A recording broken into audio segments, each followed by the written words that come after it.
Chapter 2. Who's your friend? You wanted to see me, sir?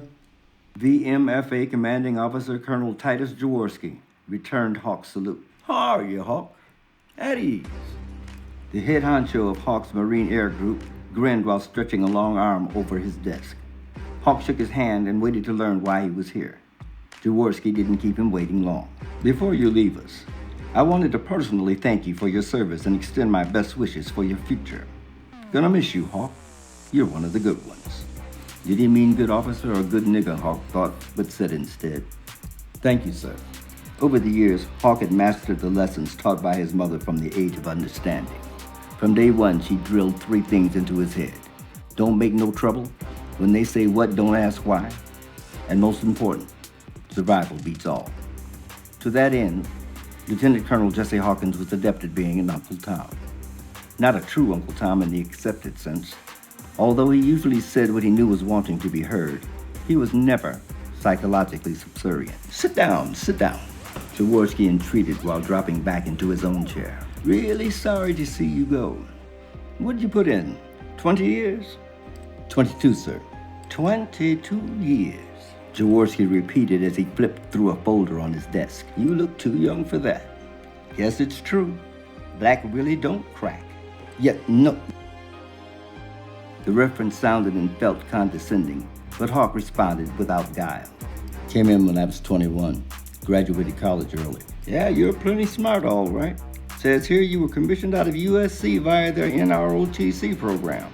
Bachelor's in Civil Engineering. That's quite a program they run. No dummies coming out of there. No, sir. Jaworski continued studying the folder's content. Not only did you graduate in the top percentile, but you led the Pac-10 in rushing your last 2 years. That's some Superman shit, son. Had an All-American line both years, sir. Just what I'd expect you to say. But it wasn't the line-breaking tackles and stutter-stepping. That was you. Hawk didn't like discussing his athletic abilities with his superiors.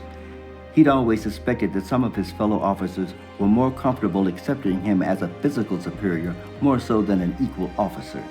Some had convinced themselves it was only his physical prowess that allowed for his presence among them, nothing at all to do with anything else. He'd learned to be okay with allowing them their pacifier. Guess I'm blessed, sir. I'll say. Jaworski put his elbows on the desk and leaned forward. So what are you going to do now? Jaworski had never shown any personal interest in him before. Hawk wondered why now, but didn't ask. Probably find a place in the old neighborhood, settle back in, maybe teach, coach a bit. Yeah, I expect you could do those things, all right. But really, including all your allowances, you're pulling down what? Around 120K?